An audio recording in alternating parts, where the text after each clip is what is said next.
Está no UOL Daily Fin, seu resumo diário de notícias e negócios de uma forma simples e descomplicada. Meu nome é Gabriel Branco. E eu sou André Hermeto. Nossa missão aqui é trazer 3 assuntos essenciais para o seu dia, com contexto e um olhar crítico. Lembrando que no fim tem o nosso giro completo dos mercados, para você conferir o que mais mexeu com o humor dos investidores. Hoje é sábado, 16 de maio, então já pegue seu café, procure um lugar confortável e fique aqui com a gente.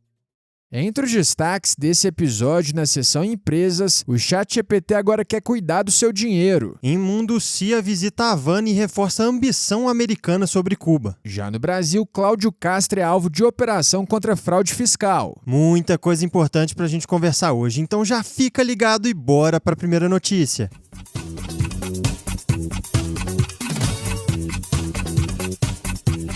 No mundo dos negócios, o ChatGPT agora quer cuidar literalmente do seu dinheiro. A OpenAI anunciou ontem, dia 15, uma nova funcionalidade no chatbot. Os usuários agora podem conectar contas bancárias, cartões de crédito e até carteiras de investimento direto no app. E aí o ChatGPT passa a montar um painel com gastos, assinaturas, pagamentos futuros e o desempenho da carteira. Na prática, Branco, é como ter um assistente financeiro 24 horas. Você pode perguntar, por exemplo, se os seus gastos aumentaram e o ChatGPT cruza os dados, identifica tendências, mostra quais categorias pesaram no mês e ainda sugere cortes. O recurso vai além do diagnóstico, porque também ajuda no planejamento de metas futuras, como juntar dinheiro para uma viagem ou montar uma reserva de emergência. E por trás do business tem um motivo bem claro. Segundo a empresa, 200 milhões de pessoas acessam o ChatGPT todo mês com dúvidas sobre finanças. Um dos maiores casos de uso da plataforma. Esse movimento também faz parte de uma estratégia maior, que é especializar o chatbot em verticais como saúde, educação e agora finanças, se afastando daquela ideia de um simples assistente genérico. E do lado da concorrência, a Anthropic, criadora do Claude, também lançou recentemente agentes de IA voltados para o mercado financeiro, mirando ali principalmente bancos e gestoras com ferramentas de análise de crédito, risco e valuation. E para fechar o bloco, por enquanto essa ferramenta está disponível só para assinantes do ChatGPT Pro nos Estados Unidos. Mas se chegar ao Brasil, pode cair que nem uma luva, porque em abril a inadimplência no país bateu recorde, com 74,8 milhões de brasileiros com contas atrasadas. Ou seja, a IA está entrando de vez no bolso das pessoas, e isso pode mudar bastante a forma como a gente organiza a nossa vida financeira. Mas com esse giro empresarial fechado por aqui, bora agora para o noticiário internacional.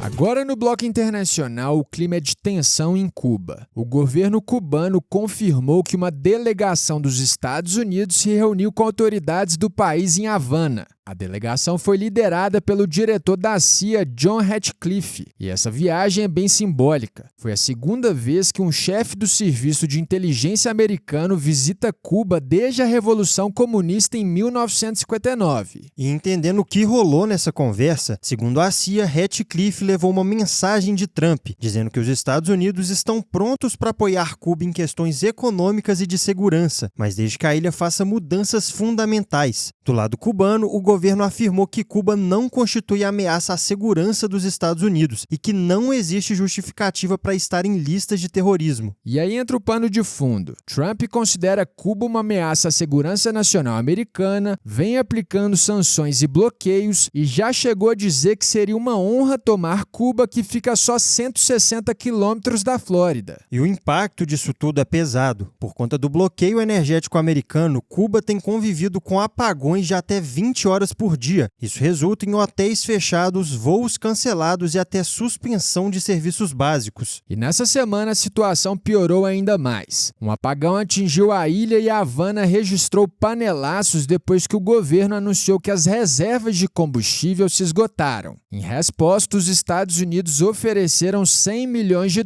em ajuda. E nos bastidores, Branco, essa visita da CIA, a oferta de ajuda e as falas do Trump reforçam a percepção de que os Estados Unidos podem tentar ampliar a influência sobre Cuba, num desenho que lembra ali a lógica aplicada na Venezuela, com pressão por um governo mais aliado a Washington e também a agenda do Make America Great Again. Pois é, um caso que mistura crise energética, pressão política e uma sinalização clara de disputa por influência no quintal americano. Mas com esse giro internacional fechado, vamos agora direto para o noticiário aqui do Brasil.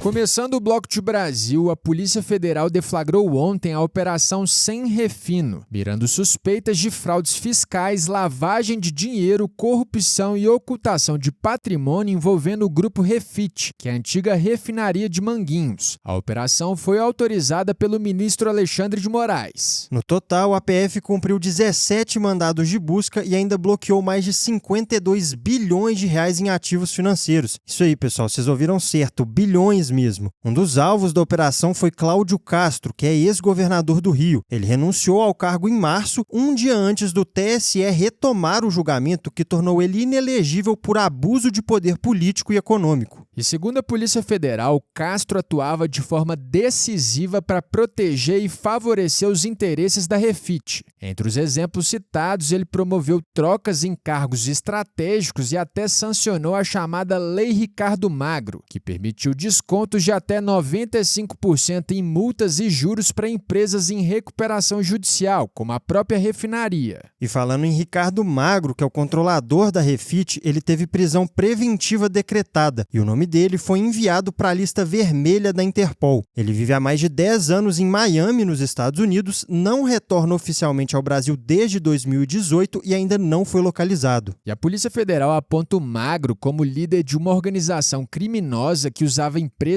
de fachada, fundos e offshores para sonegar impostos, lavar dinheiro e ocultar patrimônio. Ele, inclusive, está entre os maiores devedores tributários do país. Indo além, a Polícia Federal também encontrou mensagens em que um operador da Refit aparece dando ordens a auditores do governo do Rio. E na casa de um outro policial civil alvo da operação, os agentes apreenderam mais de R$500 mil em dinheiro vivo. E só para fechar o quadro, a Refit também é investigada nas operações Carbono Oculto e Cadeia de Carbono, que apuram esquemas de sonegação na importação de gasolina e ligações com PCC. Ou seja, o buraco é bem mais embaixo do que parece. Mas com essa operação de peso sacudindo o noticiário do Rio, agora a gente segue direto para o fechamento dos mercados.